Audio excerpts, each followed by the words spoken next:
अथ श्रीलक्ष्मी अष्टोत्तरशतनामावलिः। ॐ प्रकृत्यै नमः। ॐ विकृत्यै नमः। ॐ विद्यायै नमः। ॐ सर्वभूतहितप्रदायै नमः। ॐ श्रद्धायै नमः। ॐ विभूत्यै नमः। ॐ सुरभ्यै नमः। ॐ परमात्मिकायै नमः। ॐ वाचे नमः। ॐ पद्मालयायै नमः। ॐ पद्मायै नमः। ॐ शुचये नमः।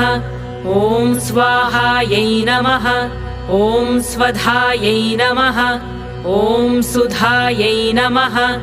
ॐ धन्यायै नमः। ॐ हिरण्मय्यै नमः। ॐ लक्ष्म्यै नमः। ॐ नित्यपुष्टाय